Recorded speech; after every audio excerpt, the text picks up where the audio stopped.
Zdravím vás, milí diváci, vítajte pri ďalšom videu.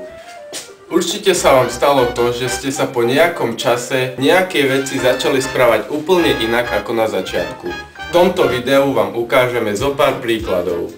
Prvým príkladom je mobil. Určite si pamätáte to, keď ste dostali nový mobil a bali ste sa ho čo i len položiť na stôl bez toho, aby ste ho očistili od prachu.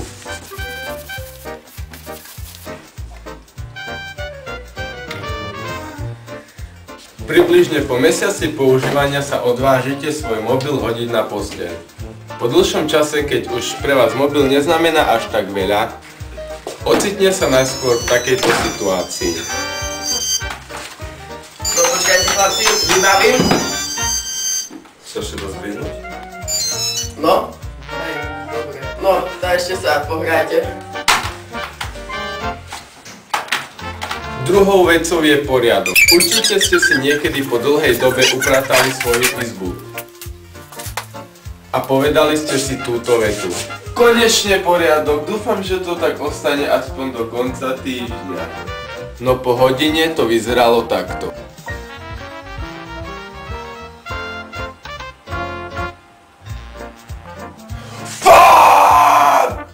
Tretím príkladom sú prdy. Ak sa ocitnete v spoločnosti človeka, ktorého nepoznáte, nedovolite si v jeho spoločnosti vykonať svoju potrebu.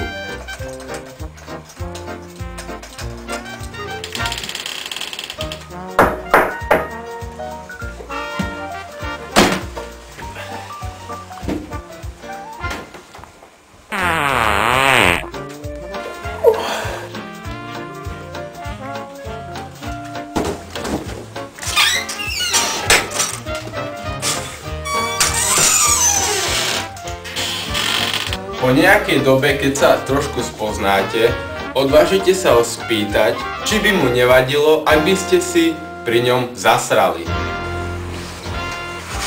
Marek? Dám si usať.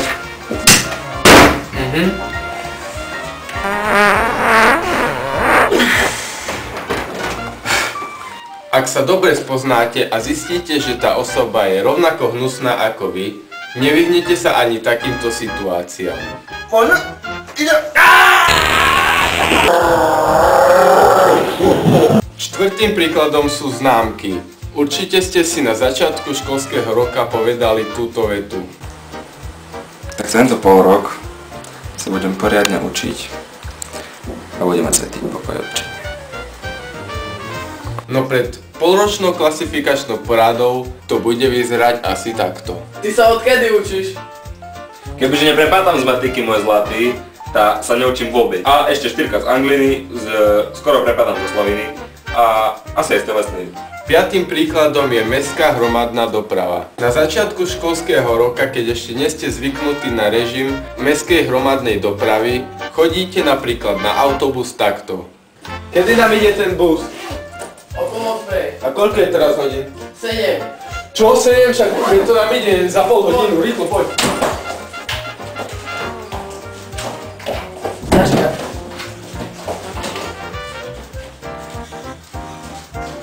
No ak si po čase zvyknete, Vstávaj, za 2 minúty autobus.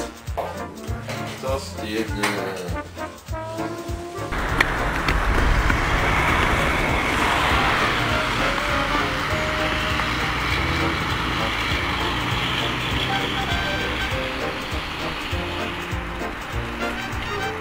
Šiestým a posledným príkladom je kamarátstvo. Ak spoznáte nového človeka, zo začiatku sa k nemu snažíte byť milý a ohľaduplný.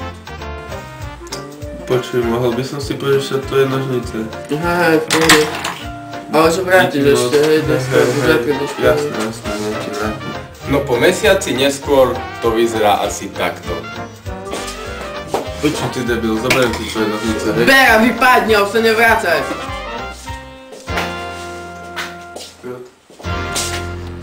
Ak sa vám toto video páčilo, dajte like, okomentujte ho a ak chcete, podporte ma odberom. Zistíte, že... Au! Náš kameraman. Počkaj, Erik, robme to tak, že by to...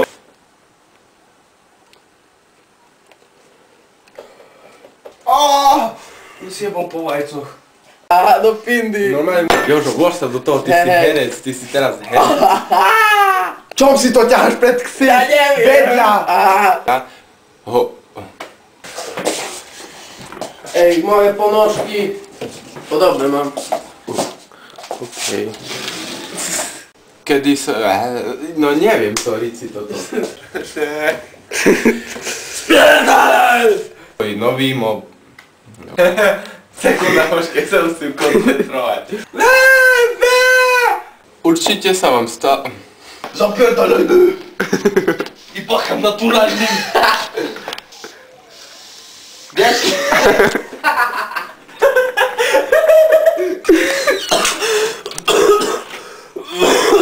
to, keď ste sa... Počkej. Už môžem? Vstávaj, za 2 minúty auto.